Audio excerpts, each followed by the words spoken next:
My husband spent 20 years restoring that car. When I found the garage empty, my son said, "I sold it. My wife wanted Paris, get over it." I was devastated. Until the dealer called, "Ma'am, your husband left something inside. You need to come now." The garage door was open. That's when I knew my late husband's car was gone. 20 years of his life vanished overnight. My son sold it for a Paris trip with his wife. But one phone call the next morning changed everything.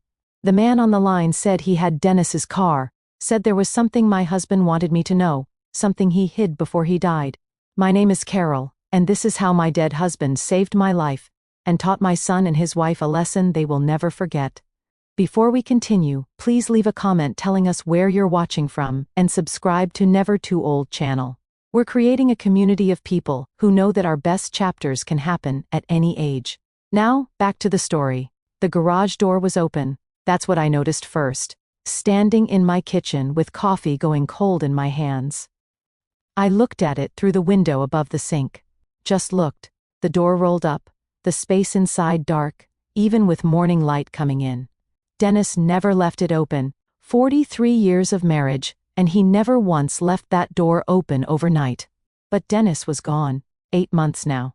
I set the coffee down, walked to the back door, opened it. Spring air hit me. Warm for April. The kind of morning Dennis would have been out there already, bent over that car with a rag in his hand. I crossed the yard. Grass needed mowing. I kept meaning to call someone. The concrete was cold under my feet. I'd come outside in slippers. The oil stain in the center of the garage floor was dark and familiar. 20 years of the same car sitting in the same spot leaves a mark, but the spot was empty now. Just empty. I stood there looking at nothing. The workbench along the back wall was exactly how Dennis left it. His tools hung on the pegboard, each one outlined in black marker so he'd know where it went. His red toolbox sat closed on the bench. His work journal lay open next to it, pages filled with his small, careful handwriting. The car was gone. My chest went tight. I put my hand on the door frame and breathed. In through the nose, out through the mouth. 43 years as a nurse and I still used the same techniques I taught patients in the ICU. Breathe, think, act. But I couldn't think past the empty space. I walked to the workbench and picked up the journal. The last entry was dated 3 weeks before Dennis died. His handwriting looked tired, the letters looser than usual. Almost done. 20 years on this beauty. Can't wait to teach Carol to drive her properly. Our retirement road trip starts next summer. I closed the journal, put it back on the bench exactly where it had been. The garage still smelled like him, motor oil and old leather and that orange hand soap he used. I could see him here, could almost hear the music he played on that old radio, classic rock. He'd sing along when he thought I wasn't listening. A car engine sounded outside on Oakwood Drive. I turned. Brian's black BMW pulled into my driveway. Leased, not bought. He'd told me that at Christmas, like I should be impressed. My son got out of the driver's side, 38 years old, and he still wouldn't look me in the eye when he knew he'd done something wrong. Even from across the yard I could see it. The way his shoulders hunched, the way he shoved his hands in his pockets. The passenger door opened. Vanessa stepped out. She was perfect, like always. Hair smooth and dark designer sunglasses. Clothes that probably cost more than my grocery bill. She stood beside the car and looked at me standing in the garage. Even with the sunglasses, I could feel her watching. Brian walked toward me, stopped at the edge of the driveway. "Mom?" I waited. "I need to talk to you about something." "Where's the car, Brian?" His jaw tightened. "That's what I need to talk about." "Where is it?" "I sold it."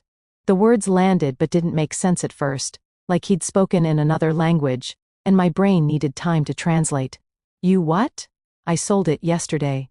He looked at the empty garage, then at the ground. "I needed the money. Vanessa has been planning this Paris trip for months.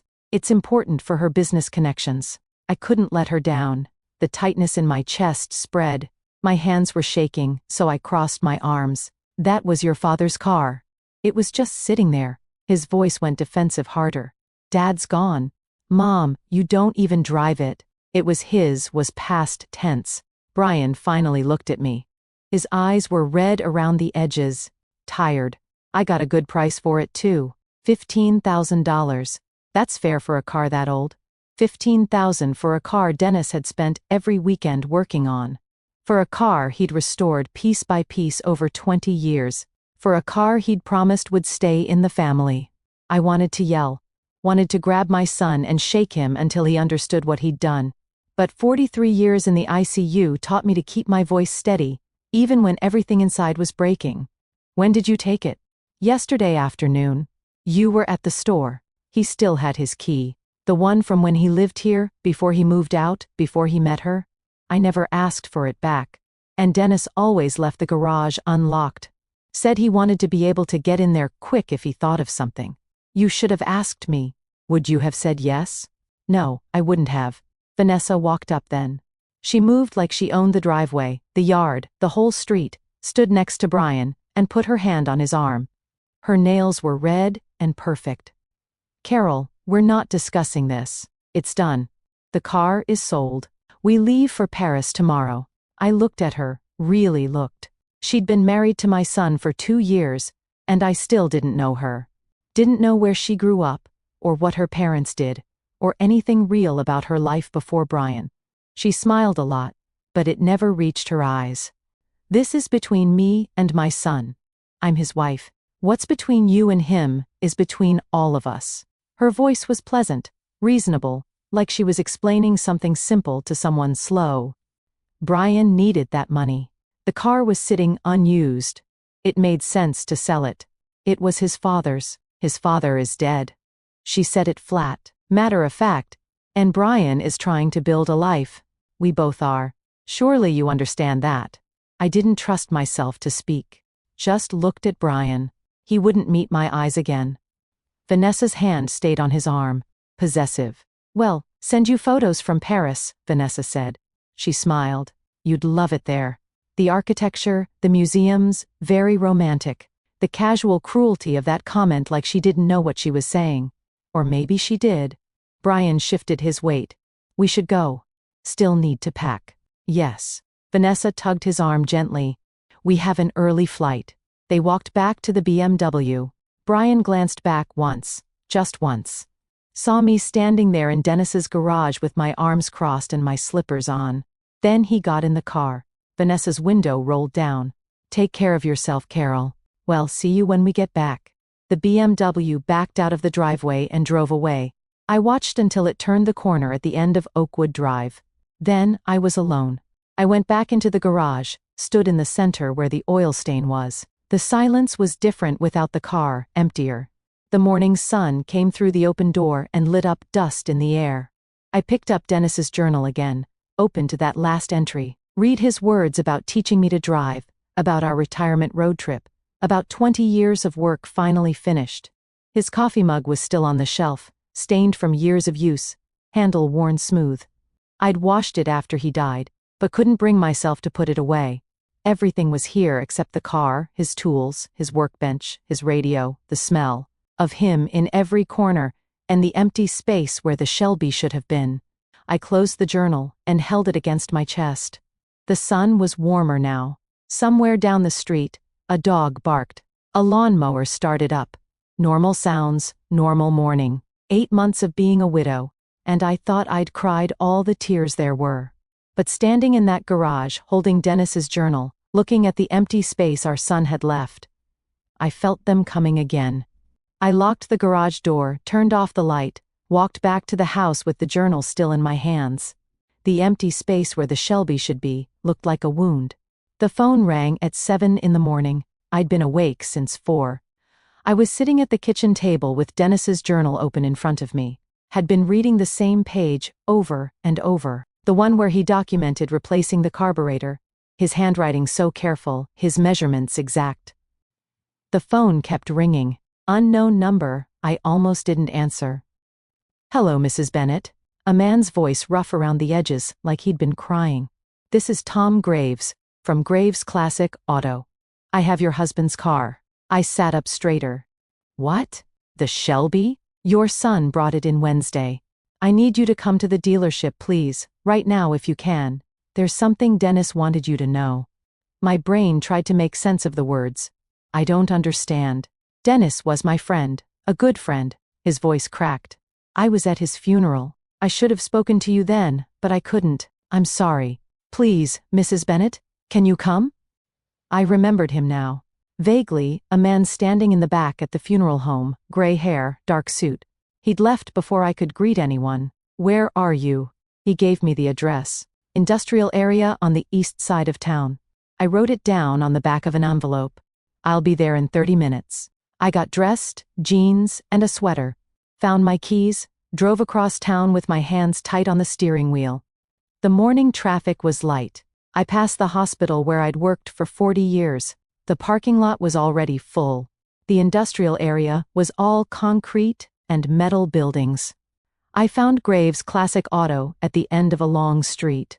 The building was clean, modern. Rows of vintage cars sat in the front lot behind a chain-link fence, all gleaming in the early sun.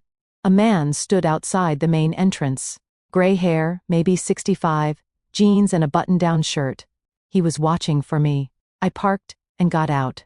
He walked toward me. His eyes were red. Mrs. Bennet, thank you for coming. You're Tom? Yes. He put out his hand. I shook it. His grip was firm, but his hand was shaking. I'm Tom Graves. Your husband saved my life 25 years ago. I waited. He looked at the ground. Took a breath. I needed a business loan. Had a dream of opening this place. No bank would touch me. Bad credit, no collateral. Just a dream and a lot of nerve. He looked up. Dennis co-signed for me. Risked his own credit and savings for a stranger. I paid back every penny, but the debt went deeper than money. He never told me. He wouldn't have. That's who Dennis was. Tom wiped his eyes. This dealership exists because of him. I've been successful, built a good life. All because your husband believed in me when no one else did. When your son brought that Shelby in Wednesday, I knew it the second I saw it. Tom's voice went rough. Dennis talked about that car every time we ran into each other. Car shows, auctions, he'd show me pictures on his phone. Tell me about the progress. He was so proud of it.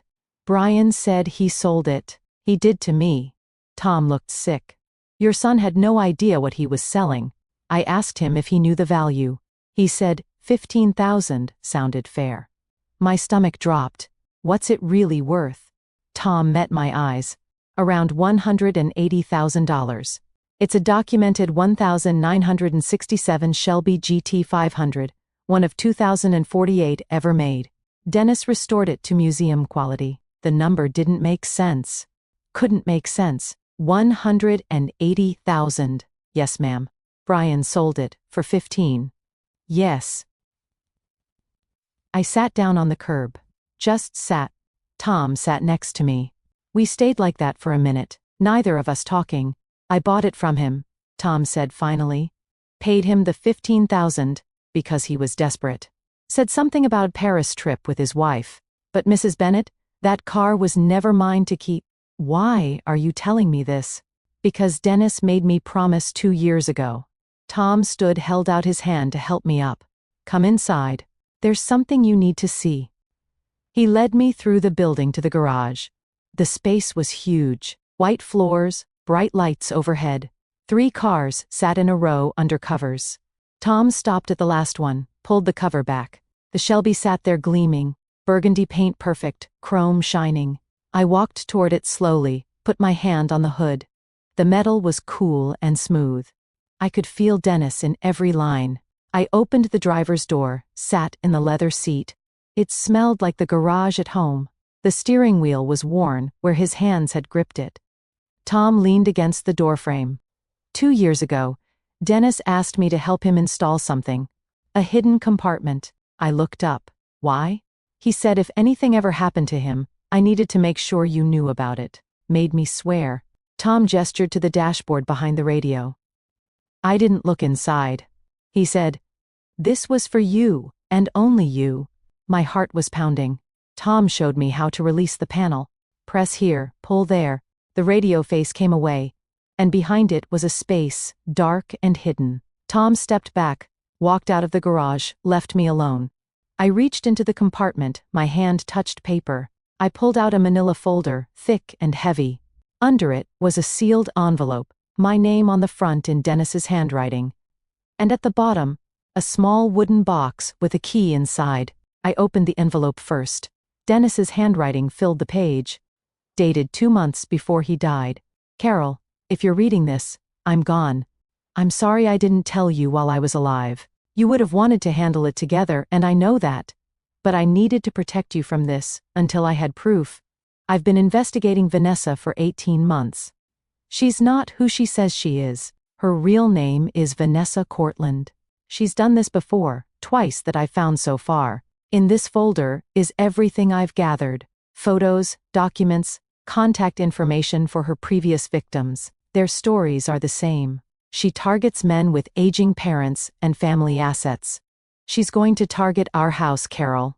That's her pattern. She'll convince Brian that you're declining, that you need care, that the house should be sold. Then she'll disappear with the money. I confronted her once carefully, watching her reaction. She's very good at what she does. Brian doesn't see it. He won't believe me without ironclad proof, and I don't have it yet. The key in this box is for our safe deposit box at First National. Box 447. Inside are stock certificates I bought in 1994 as a favor to a patient. Check the current value. You're taken care of financially. Tom knows to call you if anything happens to this car. He's a good man. Trust him. Protect yourself. Protect our son. He's a victim in this too. I love you. I'm still protecting you, Dennis. I read it twice, my hands shaking. Dennis knew. He knew about Vanessa. Spent 18 months investigating her. Died before he could finish. I opened the manila folder. Inside were photos. Vanessa at a wedding with a different man. Older gray hair. Another photo. Different wedding. Different man. Marriage certificates. Copies. Vanessa Cortland married Stanley Wright, Phoenix, Arizona. June, 2019. Vanessa Cortland married George Murphy, Tampa, Florida. March 2021. Newspaper clippings. Local man reports elderly mother's life savings stolen by daughter-in-law. Another one. Family business sold in suspected fraud case. Pages of Dennis's handwriting, notes about Vanessa's behavior, questions she'd asked about our house, about my health, about our assets, dates and times. At the back, contact information, phone numbers. Stanley Wright, Phoenix. George Murphy, Tampa. Dennis's final note at the bottom. Need more concrete proof before telling Brian. He won't believe me without it. She's too skilled. If you're reading this and I'm gone, please finish what I started. Protect our son. I closed the folder, held it against my chest. 8 months of me thinking I knew everything about our life together. 8 months of missing him and grieving him. He'd carried this alone. Tears came then, not quiet ones. Deep sobs that shook my whole body. I sat in Dennis's car holding his investigation file and cried for everything he tried to do. Tom came back after a few minutes, stood in the doorway, didn't say anything, just waited. I wiped my face, got out of the car, looked at him. He was protecting me even after he died. Tom nodded. That's who Dennis was. I need to call these men, Stanley and George. I need to know what happened to them. You can use my office. Take all the time you need. I looked at the Shelby at the car Dennis spent 20 years building. At the secret compartment he'd installed with Tom. At the investigation he'd left for me to finish. She's not going to get away with this.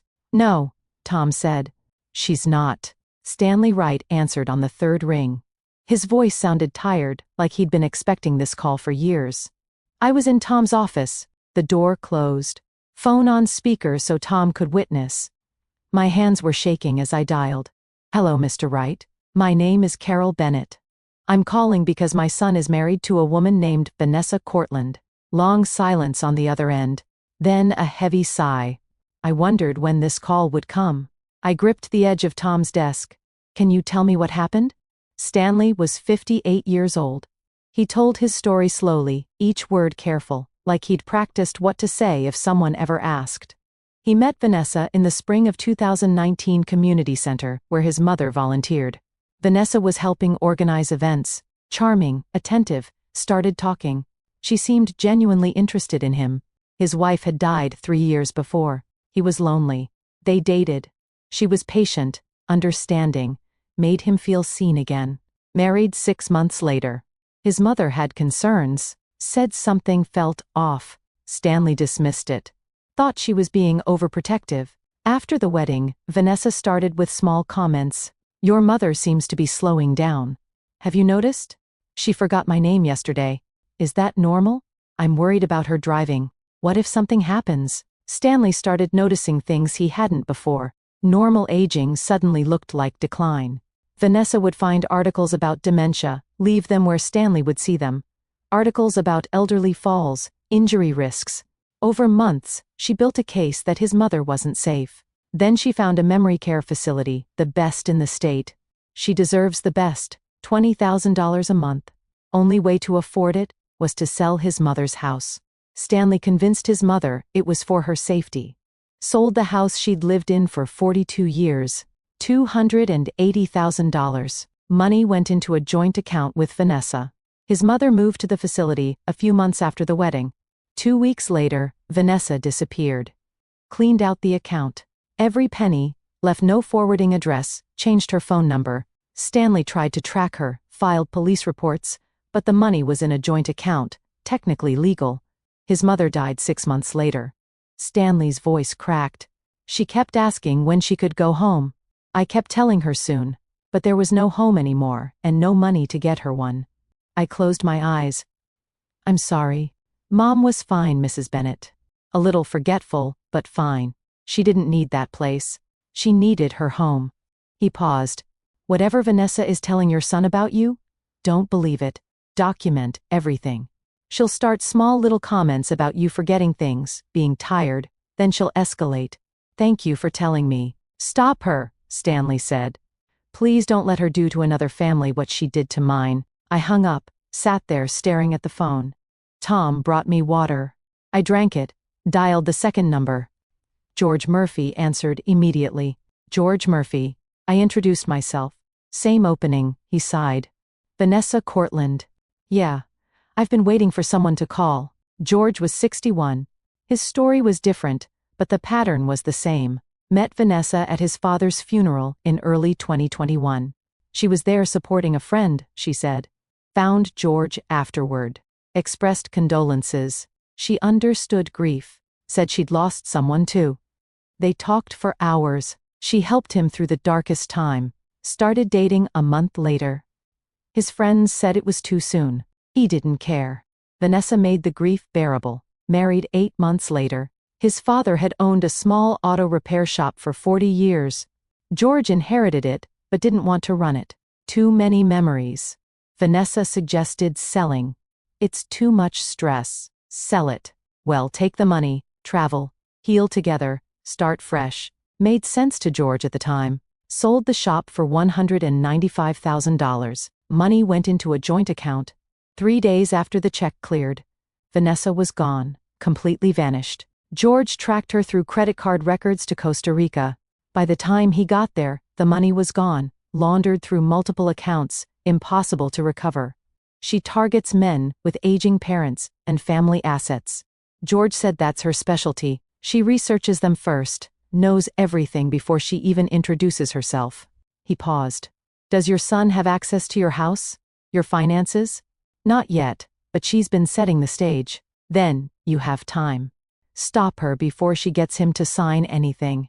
After I hung up, Tom and I sat in silence. Dennis suspected all of this, Tom said finally. He came to me 6 months before he died, asked me to help him, said he had a buddy, a private investigator, Peter Coleman. They were working together. Why didn't Dennis tell me? He said he needed ironclad proof. Said Brian was so in love, he'd never believe it otherwise. Tom pulled out a business card from his desk drawer. Peter's been waiting. Call him. I took the card. Peter Coleman. Private Investigations. A local number. First, I need to go to the bank. First National was across town. I drove there with Dennis's investigation file on the passenger seat. The small wooden box with the key in my purse. The bank was busy. Friday afternoon. People cashing checks, making deposits, normal business. I asked for access to the safe deposit boxes. The manager, a woman in her 50s, led me to the vault, box 447. The key fit perfectly. Inside was a single envelope. I opened it. Stock certificates in a protective sleeve. Documentation. A letter from Dennis Carroll. I bought this stock as a favor to a patient in '94. His son was starting a tech company and needed investors. I gave him $5,000, never expecting anything.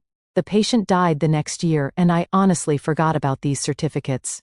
Found them last month while organizing files. Looked up the company and nearly fell over. This is worth more than we ever saved. This is for you, for our future, for security. If you're reading this from the safe deposit box, something happened to me. Sell these when you're ready. Live well. Travel. Stay independent. Don't let anyone convince you otherwise. You're taken care of, Den. I took the certificates to the bank manager. Can you tell me what these are worth? She researched on her computer. Her eyes widened. Mrs. Bennett, TechCore Solutions went public last year. These shares are currently valued at approximately $342,000. I sat down. Just sat. The manager brought me water. Are you all right? My husband bought these. She pulled up records. Purchased May '94 for $5,000. The company remained private for 30 years, then went public. Stock price has been climbing. $342,000. Dennis left me financial security I never knew existed. I had resources now, power, options. I could fight Vanessa on equal footing. Saturday morning, I met Peter Coleman at a coffee shop near the hospital. Tom had called him, set it up. Peter was 55, graying, methodical looking, former detective. He had folders with him, sat across from me in the booth. Dennis was my friend. When I heard about his death, I wondered if Vanessa would make her move. You kept investigating. Dennis made me promise not to contact you directly unless Vanessa acted against you. He didn't want to alarm you with unproven suspicions. Peter opened his folder, but I kept watching. He showed me printouts, digital footprint from the last 3 months. Vanessa. Active on caregiver forums under a fake name. Posts asking how to convince resistant elderly people they need help. Questions about assisted living facilities, memory care costs, property browsing, history, Costa Rica real estate, financial investigation, credit cards. In Brian's name, 3 cards, $32,000 total debt, charges. For designer clothes, expensive restaurants, luxury hotel in Paris. Brian's salary as an office manager is $65,000 a year, Peter said. Not enough to support this lifestyle. She's living on borrowed money. Money he doesn't even know he owes yet. Peter laid out a projected timeline based on previous victims. Phase 1, Paris trip. Build the dream. Make Brian feel inadequate. Phase 2, next 2 or 3 months, she'll start concerns about you. Suggest you're declining. Phase 3, 4 to 6 months, build the case for assisted living. Phase 4, 6 to 8 months, convince Brian to sell your house. My house is paid off, worth $320,000. Exactly. Her total take would be over $350,000. Peter closed the folder. She's in setup phase now. When they get back from Paris, she'll start the campaign in earnest. Can the police stop her? Not yet. She hasn't committed a crime in this state. The previous scams were in Arizona and Florida. Until she actually takes money or commits fraud here, police can't act. So, we wait for her to hurt us. We build the case now. Document everything. When she makes her move, we're ready. Peter leaned forward. And Brian has to see the truth himself. If you just tell him, she'll convince him you're paranoid. He has to discover it. I understood. Brian wouldn't believe me without proof he found himself. That evening, I sat at my kitchen table, made a list of everything I'd noticed from Vanessa over 2 years. 2 months ago, Brian asking where I keep the house deed. 6 weeks ago, Vanessa taking photos of every room during a visit. 1 month ago, Brian asking if I'd forgotten about lunch plans we never made. 3 weeks ago, Vanessa commenting how tired I seemed. 2 weeks ago, a brochure for Sunset Hills Senior Living falling from Vanessa's purse. The pattern was there, been building for months. Vanessa was creating a narrative that I was declining, preparing Brian to believe his mother needed help. I thought about the stock certificates, about why Dennis kept them in the bank but hid the investigation file in the car. The answer was obvious. The bank was fireproof, secure, the safest place for something valuable. But the car was Dennis's private space. Vanessa never went in the garage, never showed interest in his tools or his work. She stayed in the house. The car was where Dennis could hide something he didn't want her to find. He thought of everything. I closed my notebook. Outside, the sun was setting. Spring evening, warm and quiet. Dennis protected me in every way possible. Left me money, left me evidence, left me people who would help. Now I had to protect Brian. They came back from Paris on a Tuesday, both tanned. Brian looked tired despite the vacation. Stress lines around his eyes that hadn't been there before. I'd invited them for dinner. Played the part perfectly. Made pot roast. Dennis's favorite. Brian's childhood favorite too. They arrived at 6.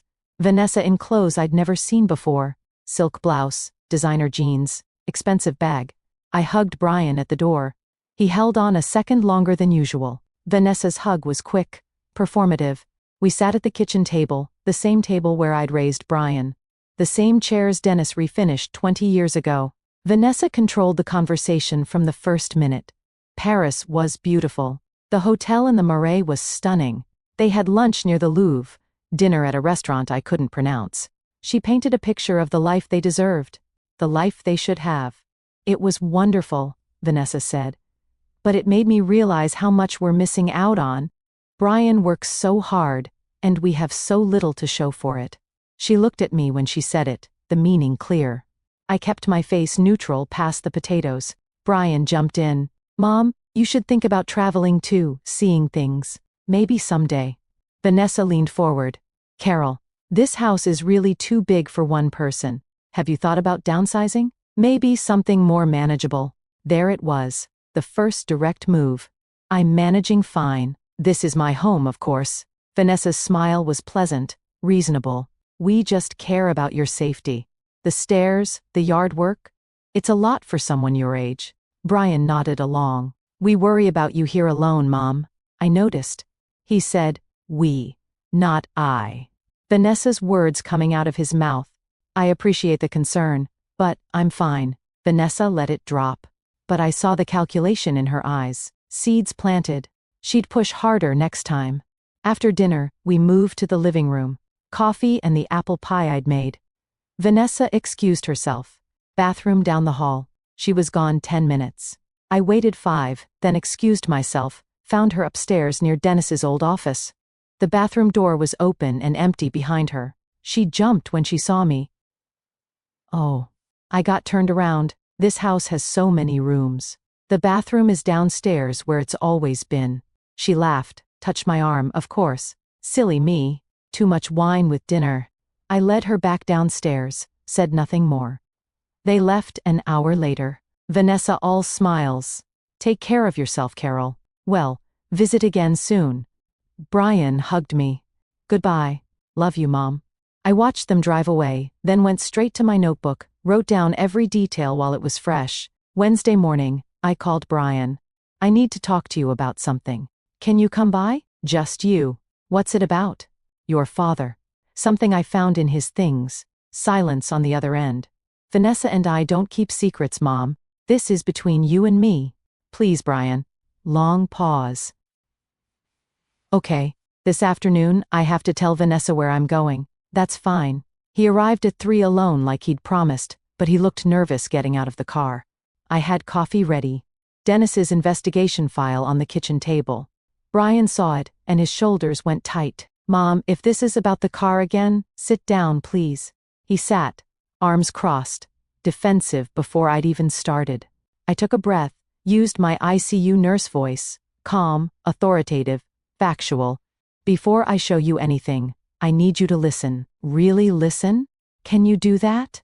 This feels like an ambush. It's protection. I showed him Dennis's letter first, put it in his hands. Brian read it, color draining from his face. Dad was investigating Vanessa for 18 months before he died. His reaction was instant. Anger. Denial. Dad never liked her. He was paranoid about everything. This is ridiculous. I stayed calm. Look at the evidence. Spread the photos on the table. Vanessa, at 2 different weddings, with 2 different men. The marriage certificates. Vanessa Cortland married Stanley Wright. Vanessa Cortland married George Murphy. Brian stared at them. This could be anyone. Someone with the same name. Call them. Ask them about their wives. I handed him the paper. Phone numbers written in Dennis's careful handwriting. Stanley Wright, Phoenix. George Murphy, Tampa. You want me to call random strangers? They're not random. They were married to your wife before you. Brian stood, started pacing. This is insane. Vanessa wouldn't. She loves me, then prove me wrong. Call them. Prove your father wrong. He grabbed the paper, crumpled it in his fist. I'm not doing this. Headed for the door. Brian, please. He turned. Why are you doing this? Can't you just let me be happy? My voice broke. Because your father died trying to protect you, and I'm not going to let his last months be for nothing. Brian slammed the door behind him. I watched him drive away. Didn't know if he'd call those numbers or go straight to Vanessa. Either way, the choice was his now. The waiting was the worst part. I sat at the kitchen table. Couldn't eat. Couldn't focus on anything. Peter called at 8 to check in. How did it go? He was angry. I don't know what he'll do. Give him time. The truth has to sink in. But time felt like it was running out. At midnight, the phone rang. Brian's name on the screen. Brian. His voice was wrecked. Raw. I called them. Mom. I called them both. He was crying. What did they say? Everything. Stanley's mother. George's father's shop. It's the same. Exactly the same story. My heart broke for him. I'm so sorry. I went home after I left your house. I was so angry. His voice shook. But I kept thinking about Dad, about those marriage certificates. So I decided to test her. Just ask simple questions. What happened? I asked where she grew up, what her maiden name was. Tell me about your family. He took a shaky breath. Her answers were different. Not just a little different. Completely different from things she told me before. Different town, different college, different everything. What did you do? I asked about the credit cards Peter found. The ones in my name I didn't know about. Brian's voice went flat. Her whole face changed. Mom, like a mask, came off. She said they were business investments. I wouldn't understand. So, I asked, what business? Asked her to show me. She said she didn't have to prove anything to me, that I should trust my wife. I kept pushing. Said I wanted to see the statements. They're in my name. She packed a bag right then. No more pretending. Said I was weak. Said I was just like what Dad said. Just like all of them. His voice broke. She walked out. Just got in her car and left. I've been calling her phone. She won't answer. Stay there. I'm calling Peter Coleman. I hung up and dialed Peter immediately. He answered on the first ring. I'm already tracking her through the credit cards. She checked into the airport Marriott an hour ago. She's leaving. Made multiple cash withdrawals over the last 2 hours. Got about $12,000 total. And she just booked a flight. He paused. Mexico City, 6 a.m. departure. One way. My stomach dropped. She's running. Yes, but I found something else. Vanessa Cortland is a stolen identity. Real Vanessa Cortland died in a car accident in 2018. This woman's real name is Linda Marsh. She's wanted for fraud in 2 other states under different names.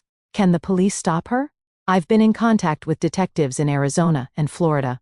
They'll issue a warrant. If we move now, we can get her at the airport before she boards. What do you need? Brian's cooperation. His statement about the credit card fraud. Can he do that? Yes, I'll make sure of it. At 3 a.m. we met at my house. Peter, Brian, and me.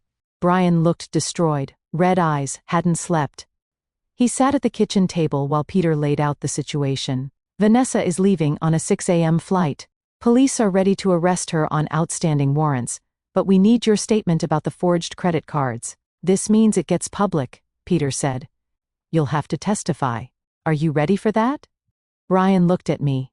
What would Dad do? Your father spent his last months building a case against her. He died before he could finish it. He'd want you to stop her. Not for revenge, so she doesn't do this to someone else. Brian was quiet for a long moment. Then he nodded. Call the police. Let's go to the airport. We got in Peter's car, drove through empty streets. 4 a.m, and the city was dark, except for streetlights. Brian sat in the back seat staring at nothing. I reached back, took his hand. He held on tight. The airport was just waking up when we arrived.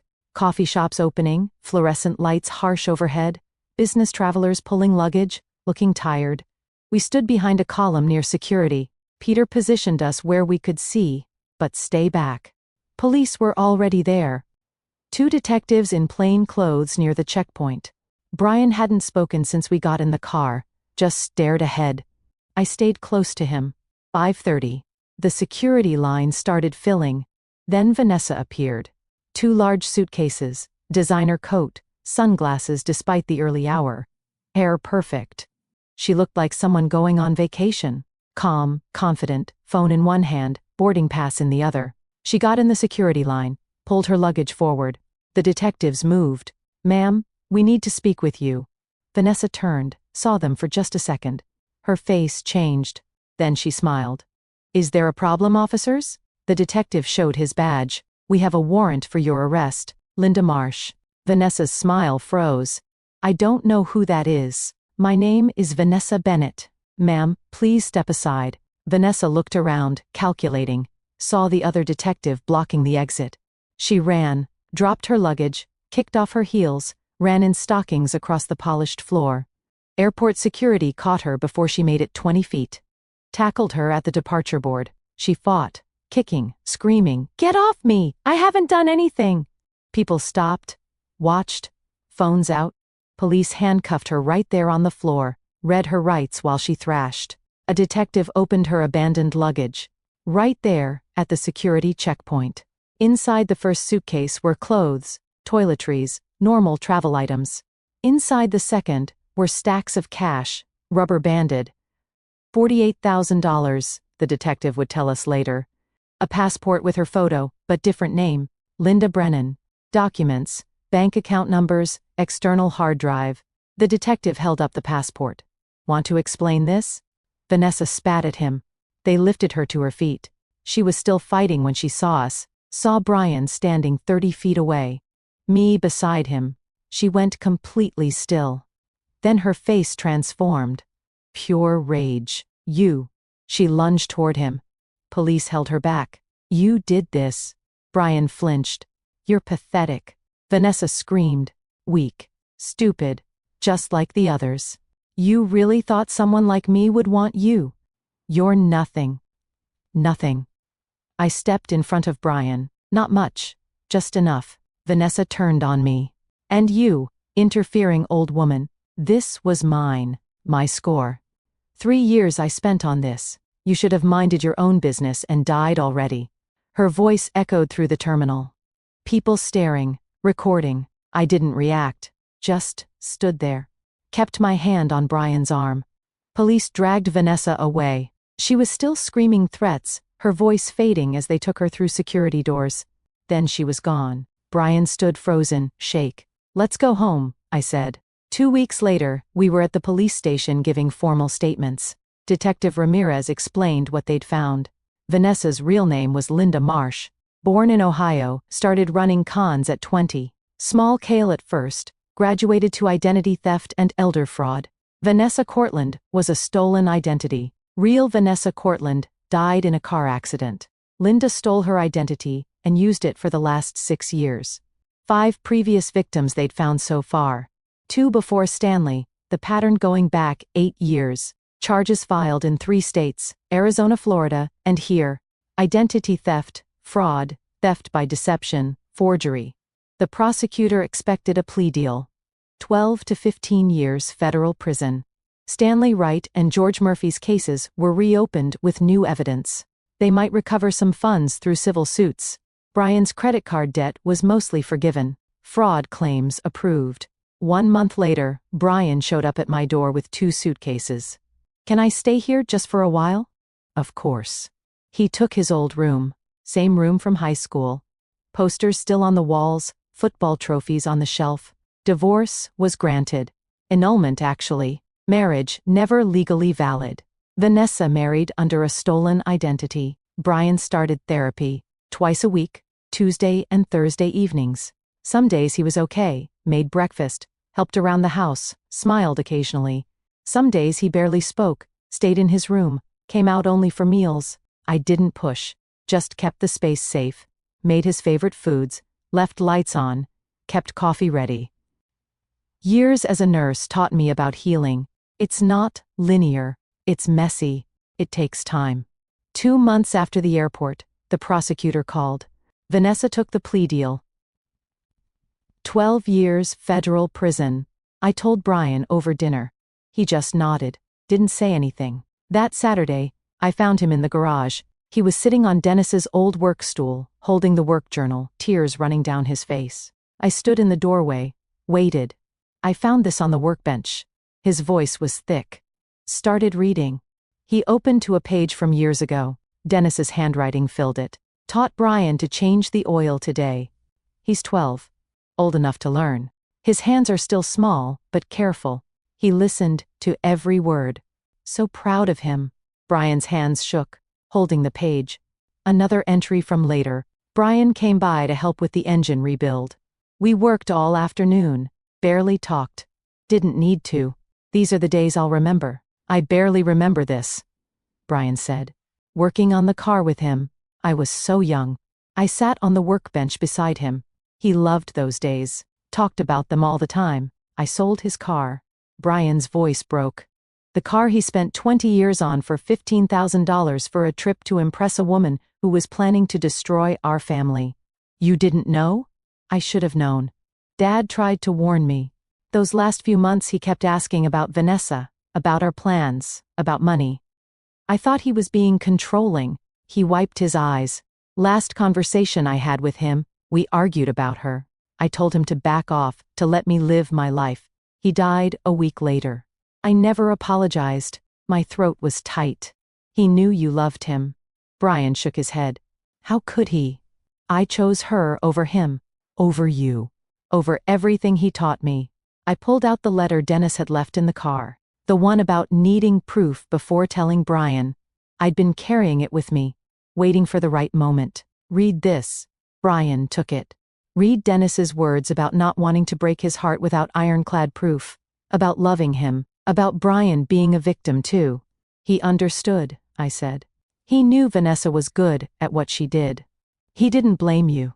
Brian broke down completely. Deep sobs that shook his whole body.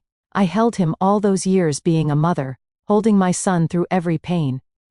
This one cut the deepest. We sat in the garage for a long time, surrounded by Dennis's tools. His workbench, his radio, the smell of motor oil and old leather. Eventually Brian's tears stopped. He wiped his face with his sleeve. I wish the car was still here. His voice was raw. I'd learn everything about it, the way Dad wanted me to. I didn't say anything, just squeezed his shoulder. He closed the journal carefully, put it back on the workbench exactly where Dennis had left it. We walked back to the house. Evening coming on, spring turning to summer. The air, warm and thick. Inside, I made dinner. Brian set the table without being asked. The house felt different, not empty anymore. Not quite whole yet either, but healing slowly. I paid off Brian's remaining debt the week after Vanessa was sentenced. $5,000. What the fraud claims didn't cover. Wrote the check and didn't mention it again. The stock certificates from Dennis gave me choices I never expected. $342,000. More money than we'd saved in our entire marriage. I thought about what to do with it. Stanley Wright. His mother, dying heartbroken in a memory care facility she never needed. George Murphy. His father's shop sold. 40 years of work gone. I sent them each a check for $10,000. Attached a note for your mother's memory from someone who understands Carol Bennett for Stanley. Similar words for George. For myself, I decided to stay in the house. Maybe travel a little, small trips, nothing fancy, stay independent like Dennis wanted. 2 months after the airport, on a Saturday morning, I heard an engine rumble outside. Deep, powerful, familiar. I looked out the kitchen window. The Shelby sat in my driveway. Burgundy paint, gleaming in the sun. Tom Graves behind the wheel. My chest went tight. Brian was upstairs. I heard his door open. His footsteps on the stairs. He'd heard it too.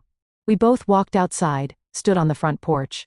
Tom got out of the car, smiled when he saw our faces, bringing her home where she belongs.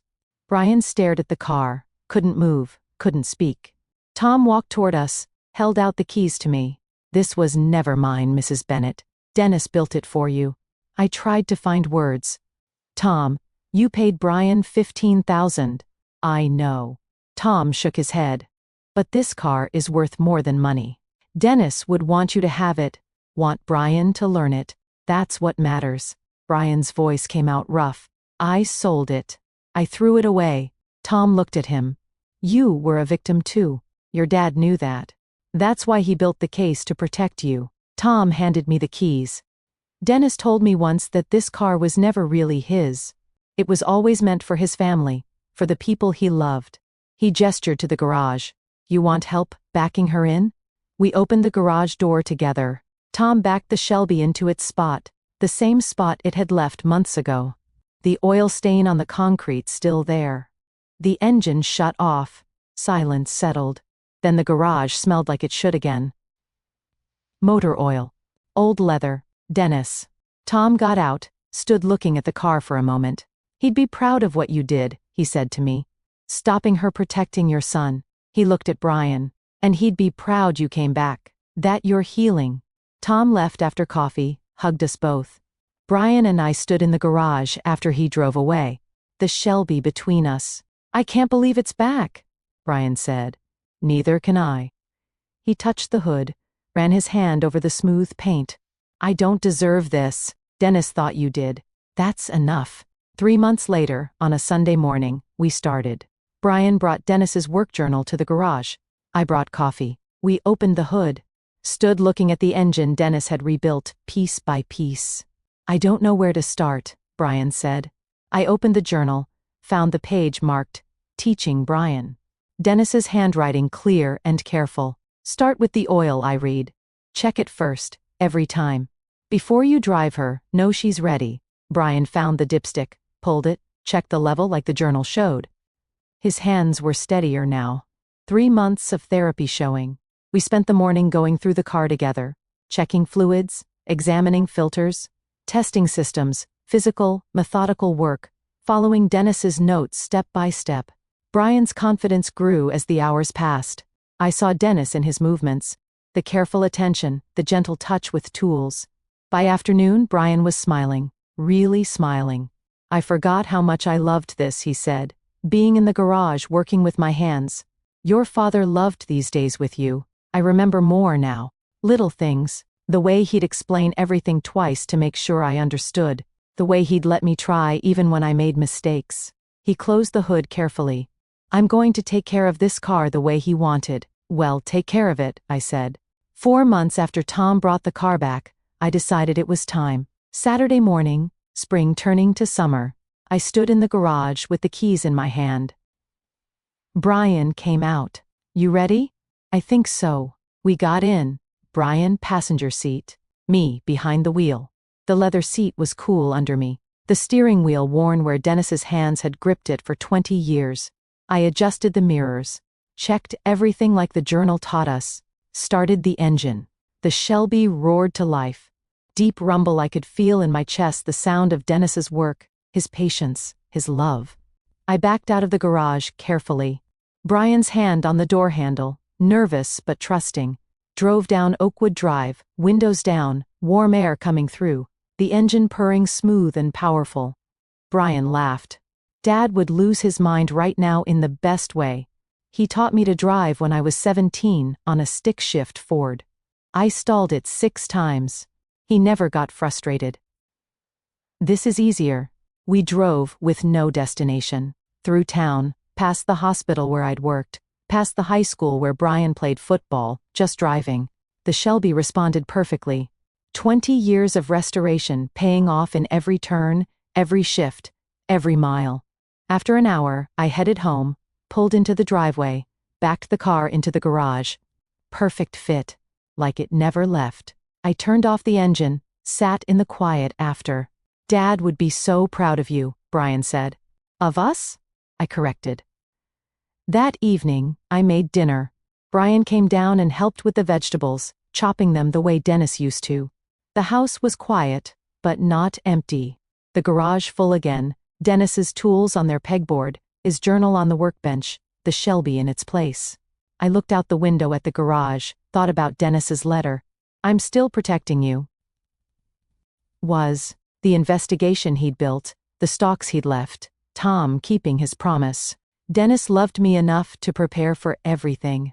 I wasn't alone, never was, never would be. So, that's my story.